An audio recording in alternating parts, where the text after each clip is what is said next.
सम्पूर्ण सिद्धेश्वर लालकुमारी माध्यमिक विद्यालय बुटोल 7 दिपनगरका शिक्षक कर्मचारीहरूमा नमस्कार। आज म यस सिद्धेश्वर लालकुमारी माध्यमिक विद्यालयले भर्खरै प्रयोगमा ल्याएको स्मार्ट स्कुल एप्सको प्रयोगका बारेमा केही कुराहरू बताउन गइरहेको छु। धेरैभन्दा धेरै साथीहरूले विभिन्न यस्तै एकाडेमिक एप्सहरू त चलाइसक्नु भएको छ होला। जो साथीले बुझ्नु भएको छैन, यसलाई राम्रोसँग अझै चलाउनु भएको छैन, उहाँको लागि नितान्त यो भिडियोले सघाउ पुर्याउँछ भन्ने उद्देश्यले तयार गरिएको हो। विशेषतः हामी सबैले आफ्नो मोबाइलको प्ले स्टोरमा गई स्मार्ट स्कुल भन्ने एप्स डाउनलोड गरिसकेका छौँ। स्मार्ट स्कुल भन्ने एप्स डाउनलोड गरिसकेपछि यसमा आफ्नो कक्षा लगायत आफूले विद्यालयमा पढाउने सबै विषयको र कक्षाको विद्यार्थीहरूको बारेमा डिटेल देख्न पाइन्छ। सुरुमा त हामी जान्छौँ प्ले स्टोरमा। प्ले स्टोरमा गइसकेपछि यहाँ मेरोमा इन्टरनेट छैन, म अहिले इन्टरनेट खोलेँ। अब हामीहरूले स्मार्ट स्कुल भनेर टाइप गर्छौँ। स्मार्ट स्कुल टाइप गर्दा विभिन्न स्मार्ट स्कुलहरू देखिन सक्छ। Number 1 smart school, 2 smart school, 3 smart school pro, 4 smart school. यी मध्येमा हामीहरूको स्मार्ट स्कुल सफ्टवेयर कसले बनाएको हो, कुन कम्पनीले प्रोभाइड गरेको हो, त्यो बुझ्न आवश्यक छ। हामीहरूले प्रयोगमा ल्याइरहेको स्मार्ट स्कुल कोडलोजिक टेक्नोलोजिजले डेभलप गरेको एप्स हो। यो हाम्रो हो भन्ने बुझ्नु पर्यो। अनि त्यसलाई एकपटक खोल्दा बित्तिकै तपाईँहरूको स्क्रिनमा यस्तै दुईवटा ट्याबहरू देखिन सक्छ। मेरोमा एउटा अनइन्स्टल, एउटा ओपन देखियो, किनभने मेरो एप्स अलरेडी अपडेटेड छ। यदि तपाईँको एप्स अपडेटेड छैन भने एकपट्टिमा तपाईँको अपडेट देखाउँछ, अर्कोपट्टिमा ओपन देखाउँछ। त्यस्तो देखाइसकेको अवस्थामा तपाईँहरूले चाँडोभन्दा चाँडो अपडेट लेखेको ठाउँमा क्लिक गरी अपडेट गर्न सक्नुहुनेछ। अब यसपछि म सिधै हाम्रो स्मार्ट स्कुल एप्समा जान गइरहेको छु। यो स्मार्ट स्कुलको एप्स लगइन गर्दा बित्तिकै अलरेडी आइडी पासवर्ड हानेको छ। अनि कहिलेकाहीँ लगइन स्क्रिनमा यस्तो अवस्था पनि देखिन्छ, incorrect academic year loaded, pull to refresh and get correct years data भन्यो। यहाँ यस्तो अवस्थामा मेरो चलेन, मेरो हरायो भन्न पर्ने आवश्यक छैन। यो अवस्था आयो भने तपाईँहरूले कहिलेकाहीँ इन्टरनेट नचलेर पनि यस्तो अवस्था आएको हुनसक्छ। त्यसको लागि त्यसलाई तुरुन्तै लगआउट गरेर फेरि खोल्न सक्नुहुनेछ। यहाँ म लगआउट गर्न गइरहेको छु। लगआउट गरेर अब म फेरि खोल्दैछु।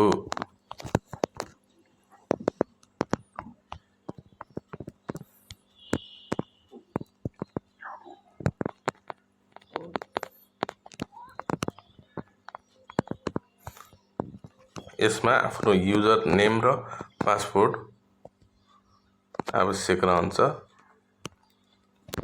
म युजर नेम पासवर्ड चेक गरिसकेपछि लगइन गरिसकेको छु। अब लगइन गर्दा सपोज म अहिले इन्द्रबहादुर छेत्री सरको आइडी लगइन गरेको छु, किन भन्दा तपाईँहरूमा पनि यहीँ यस्तै टिचर्स आइडी हुनाले म विद्यालयको आइडीबाट गएको छैन।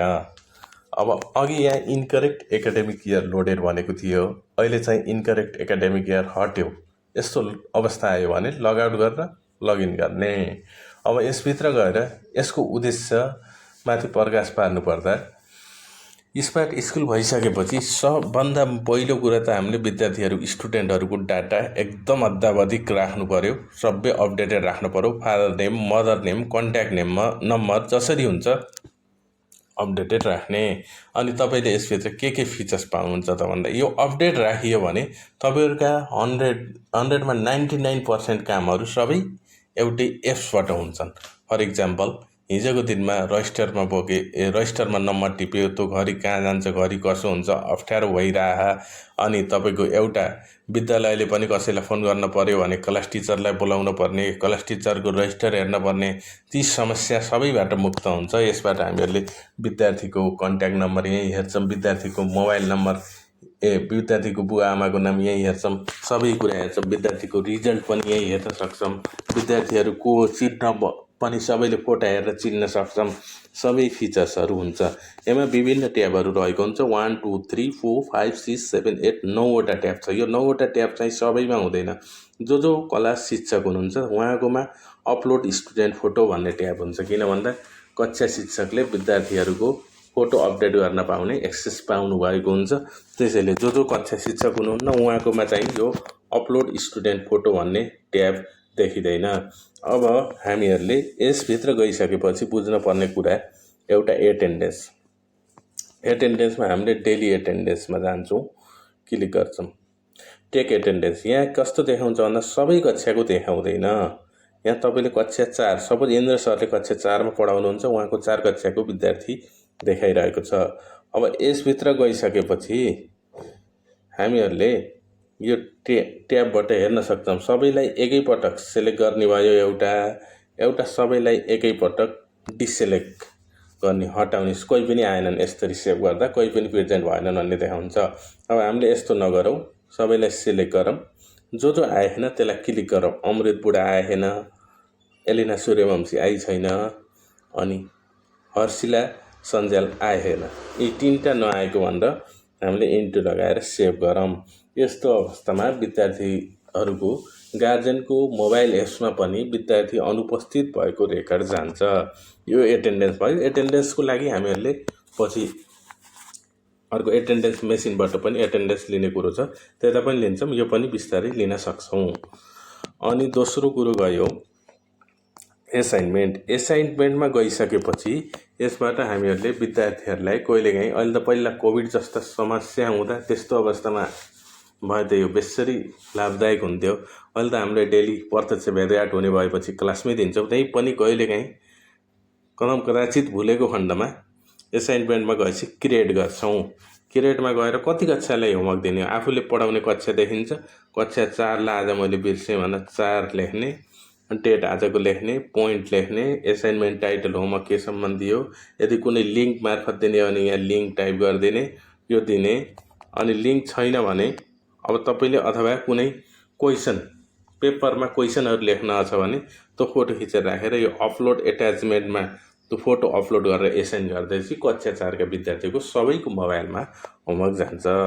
यो भयो एसाइनमेन्टको कुरो। अब एसाइन मार्क्स भर्खरै प्रयोग गर्दै आइसक्नु भएको पनि छ।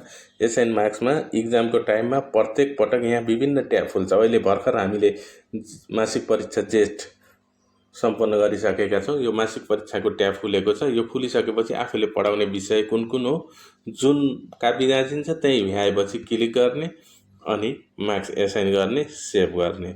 यो भएपछि अब तपाईँहरूले आफ्ना विद्यार्थीको मार्क्स आफै अपडेट गर्न सक्नुहुन्छ। रिजल्ट बनाउने कार्यमा पनि ढिलाइ हुँदैन। अब यसपछि हामीहरूले जान्नुपर्ने यो क्यालेन्डर भयो। क्यालेन्डर हेर्न सक्नुभयो। अनि त्यसपछि स्टाफ प्रोफाइलमा सबै टिचरहरूको प्रोफाइल अपडेट जहाँसम्म भएको छ, नभएको टिचरहरूले सम्पर्क गरेर अपडेट गराउनु होला। धेरैभन्दा धेरै शिक्षकहरूको इमेल आइडीहरू छुटेको छ। इमेल आइडीहरू पनि बेलामा फुर्सदमा भएसम्म अपडेट गरिनेछ, हुन्छ। अनि यसबाट पनि यो टिचर्सबाट पनि कहिलेकाहीँ टिचरहरूको सबैको कन्ट्याक्ट नम्बर भएन भने यहाँबाट क्लिक गर्ने। फर इक्जाम्पल मेरै कन्ट्याक्ट नम्बर चाहियो मलाई, ट्याक्क मेरो फोन नम्बर देखायो। राधिका म्याडमको कन्ट्याक्ट राधिका दिदीको चाहियो, यहाँ उहाँको फोन नम्बर देखायो। हरि सरको चाहियो, हरि सरको यहाँ फोन नम्बर देखाइयो। अब सपोज कसले कहाँ पढाउँछ भन्ने पनि बुझ्यो। फर इक्जाम्पल रविन्द्र सरले कति कक्षामा पिरियड छ भन्दा 7 इङ्ग्लिसमा साइन्स, 6मा कम्प्युटर, 6मा कम्प्युटर, 9मा इङ्ग्लिस पढाउनु हुँदो रहेछ। फर इक्जाम्पल अरू कुनै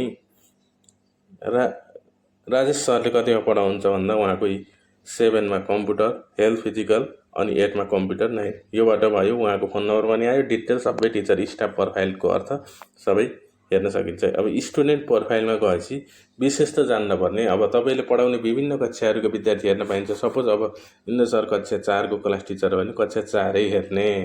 अब यहाँ विद्यार्थीको के छुटेन। हामीले पेन छुटाउनु नहुने भनेको एउटा बाउको नाम, एउटा आमाको नाम, एउटा जन्ममिति र फोन नम्बर। यति 4, बाउको नाम, आमाको नाम, जन्ममिति, फोन नम्बर, यी 4 चिज छुटाएनौँ भने हामीहरूलाई यसले केही असर पुग्दैन। बाँकी कुराहरू चाहिँ हामी बेला बेलामा टाइम टु टाइम अपडेट गरौँ। एकैपटक नभए पनि यो वर्षभित्रमा समस्या समाधान भयो भने अर्को वर्षमा सबै डाटाहरू एकदम तुष्ट दुरुस्त राख्न सकिन्छ। अब यो सर्चदेखि यताको ट्याबमा गएर तपाईँहरूले क्लिक गर्दा विद्यार्थीहरूको विभिन्न रेकर्ड भ्यू गर्न सकिन्छ। यहाँ के भनेको छ अप्सन लिस्टमा you can only select up to 4 options भनेको छ। 4वटा अप्सन। यहाँ यत्रा ट्याबहरू विभिन्न चेक पोइन्टहरू दिएको छ। यी सबै चिज हेर्न पाइन्छ। एउटा रोल नम्बर हेर्न पाइयो, डेट अफ बर्थ हेर्न पाइयो, सिम्बल नम्बर हेर्न पाइयो, IEMIS नम्बर हेर्न पाइयो, permanent number, temporary address, bus station, father name, mother name. अब जुन हेर्ने हो तर सबै हेर्न त पाइन्छ, तर सबै एकैपटक हेर्न पाइन्न। एकपटकमा 4वटा अप्सन टिक ल्याउने। एउटा यहाँ लगाइसके अरू के हेरौँ भन्दा डेट अफ बर्थ हेरौँ 2टा, अर्को के हेरौँ भन्दा गार्जेन नेम हेरौँ 3टा, गार्जेन मोबाइल हेरौँ 4टा। एप्लाई गरौँ। Date of birth, guardian name, guardian mobile. यहाँ के भयो भन्दा गार्जेन नेम पनि देखिएन, गार्जेन मोबाइल नम्बर पनि देखेन, डेट अफ बर्थ मात्र हालेको रहेछ। अब यो मात्र हेर्दिनँ, मैले फादर नेम मदर नेम हेर्छु भने पहिला यिनी टिक हटाउने ऐ लगाएका। अनि अब फादर नेम हेर्ने, मदर नेम हेर्ने, अनि इङ्ग्लिस नम्बर हेर्छु भन्नु पर्यो। एप्लाई गरौँ। यी फादर नेम पनि हो छ, मदर नेम पनि हो छ, इङ्ग्लिस नम्बर देखाएन। यसो गरेर हेर्न सकिन्छ। अब तपाईँहरूले अब के देखाउनु, फादर नेम, मदर नेम र फोन नम्बर। यो चिज 3 चिज विशेष हेरिदिनु होला।